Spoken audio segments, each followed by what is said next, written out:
Houthi militia continues attacks on civilians in Hodeidah and retargets Al-Jah.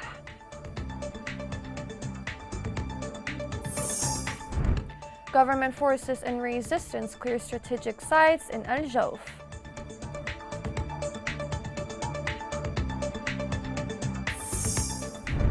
Human rights organizations document Houthi rebels' violations in Taiz.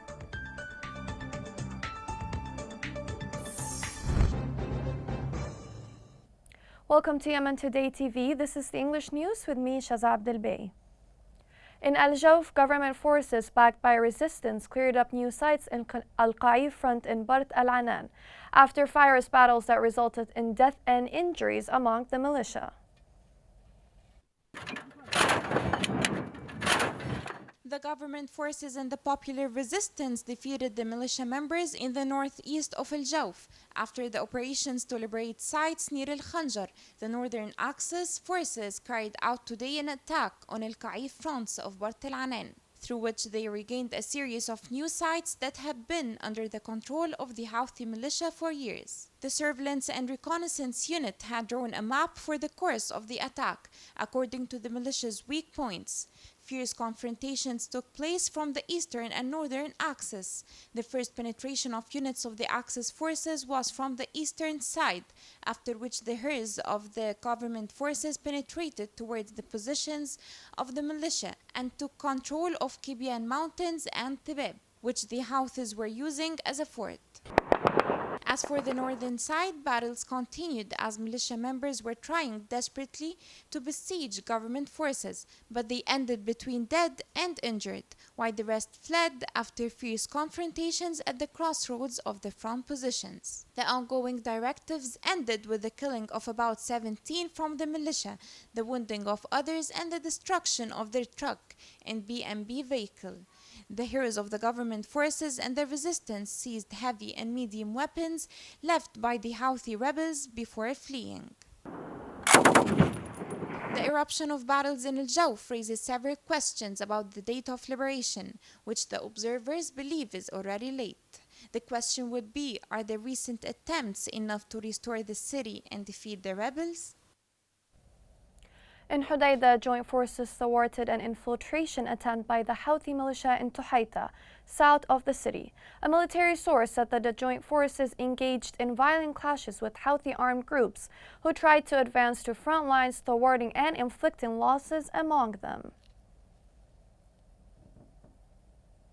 In addition, Houthi militia resumed their shellings against civilians targeting villages in south of Hodeidah.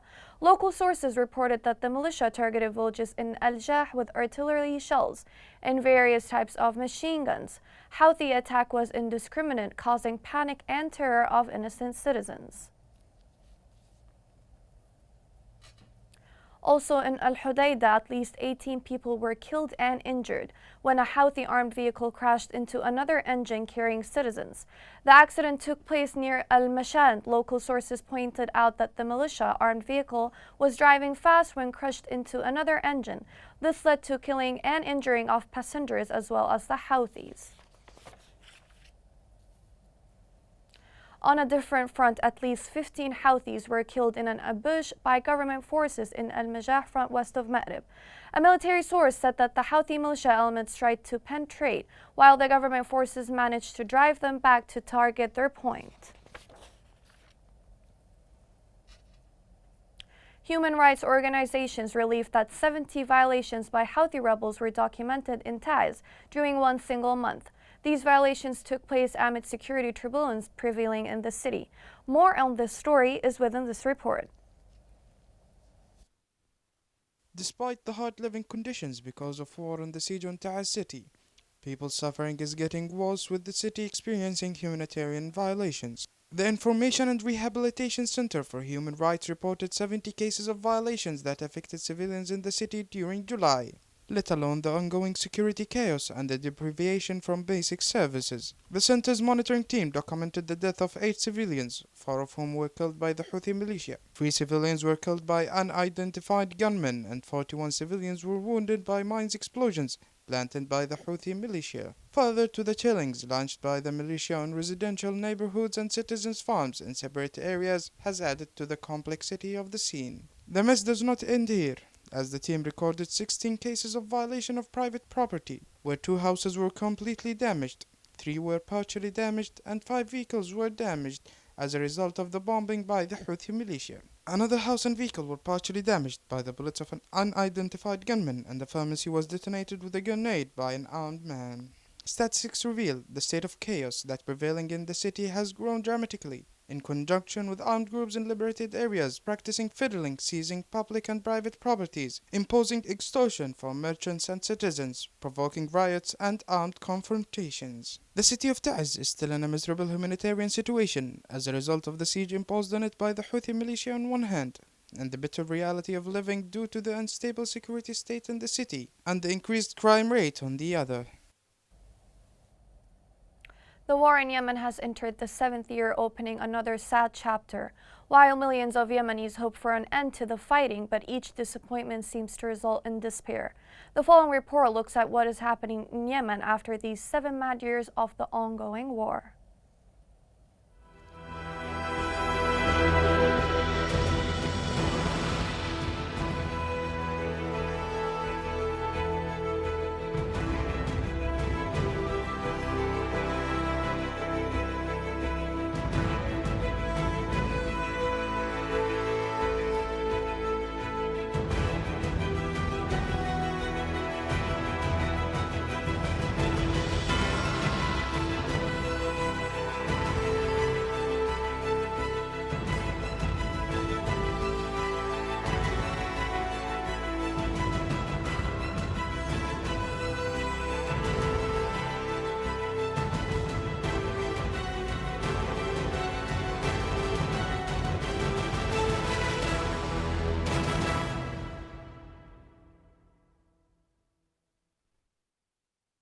Coming next,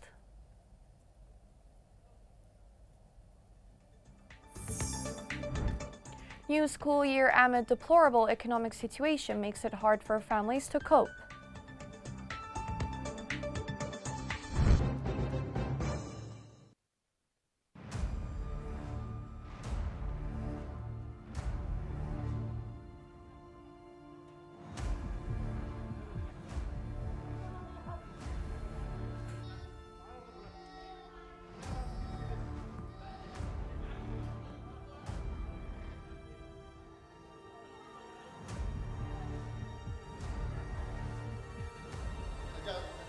ثالثتي على منطقة الروضة، استهدف الأطفال الأبرياء اللي يلعبوا في الشارع، يدعي للسلام يقولوا للسلام يقتل أطفالنا، يقاتل أطفالنا الأبرياء.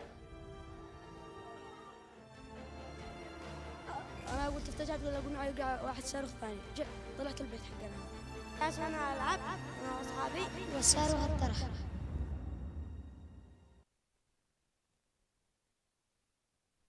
Welcome back. After the decision to start the new school calendar earlier, are families really prepared for such challenge, especially with the price of tuition fees going high and the limited seats available in government schools? Are families able to cope with this decision? This report surveys a number of parents and school leaders stand on that issue. The school year starts in Marib, but the government is still suffering from the hard economic situation.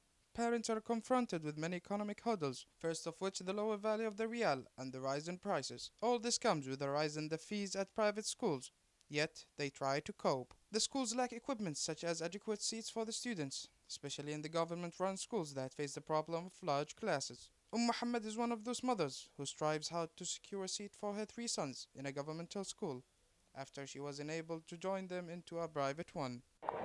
أنا الآن ببحث عن مدرسة حكومية أسجل أطفالي. I'm looking for a governmental school for my kids because the private schools' fees are expensive. When we look for a governmental school, they said that it's crowded and there is no opportunity to register. It is difficult for the parents to pay because there are no salaries.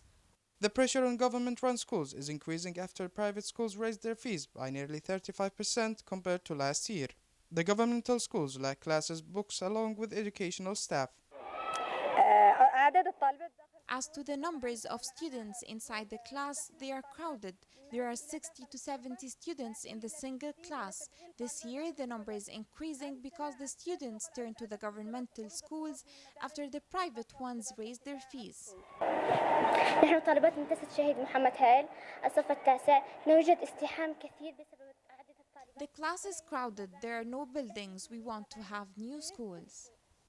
Students in Marib find themselves confronted with the limited governmental schools that have no ability to absorb all these numbers of students. The officials even do not find a solution for the problem. When the teacher goes into a crowded class, it is hard for the teacher to communicate the subject. It is difficult for the students too to receive information. We call upon all officials to solve the problems. They have to find solutions in order to raise the salaries for the teachers. Those displaced because of war are facing a double trouble with their living condition, and by looking into the future of their children, the problems of the governmental schools could deprive many children from the right to education. The war in Yemen has entered the 7th year, opening another sad chapter. While millions of Yemenis hope for an end to the fighting, but each disappointment seems to result in despair. The following report looks at what is happening in Yemen after these 7 years of the ongoing war. With the year 2021, the war in Yemen is entering its 7th year. The UN Secretary General, in his appeal to funders at the annual pledging conference, reminded everyone that more than 16 million people in the country are expected to go hungry this year. Nearly 50,000 Yemenis are already starving to death in famine-like conditions. The worst hunger is in areas affected by the war. The importance of Ma'rib is clear from the violence of the fighting. Government forces have depleted other fronts to strengthen the resistance in Ma'rib, including contributions by groups whose relationship with the internationally recognized government is difficult, sometimes involving open hostility. Ma'rib is a major city under the full control of the legitimate government.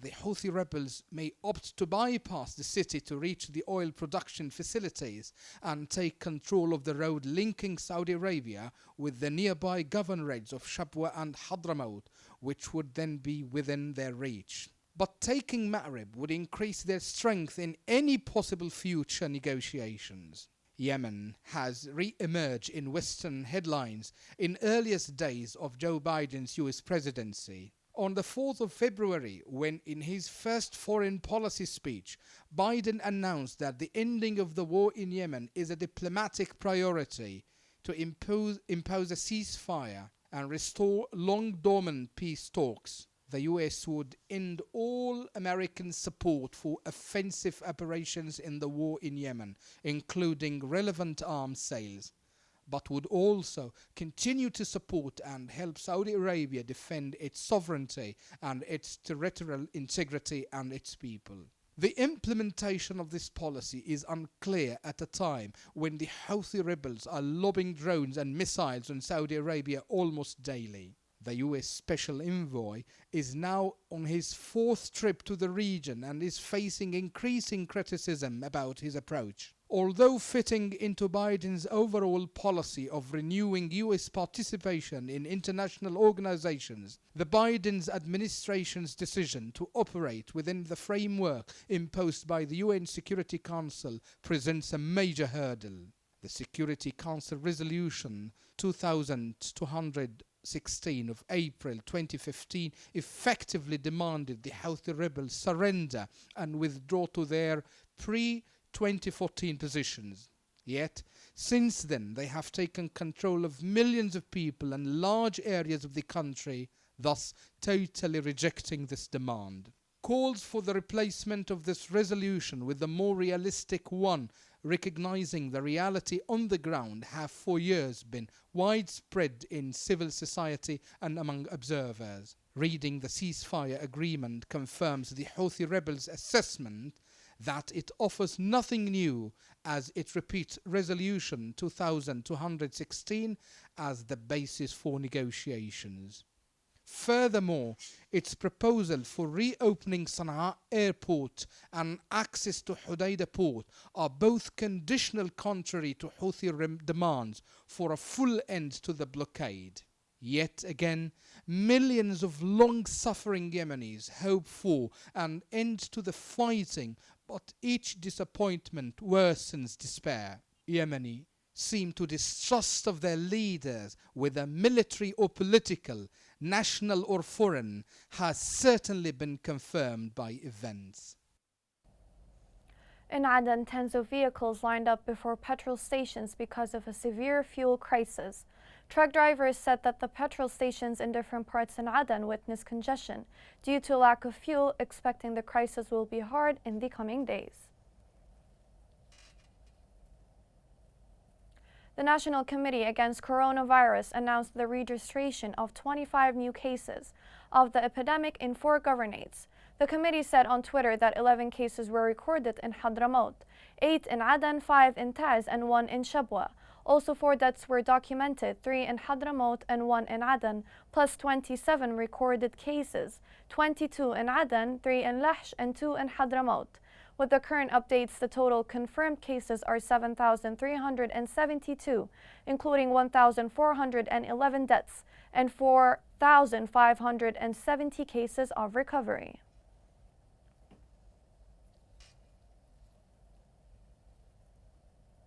Here's a reminder of the main headlines.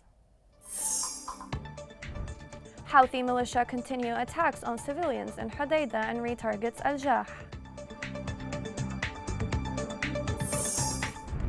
Government forces and resistance clear strategic sites in Al-Jawf.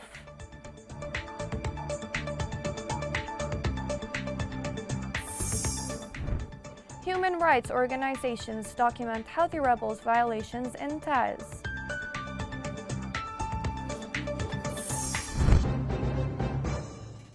This is the end of the news. Thank you for watching.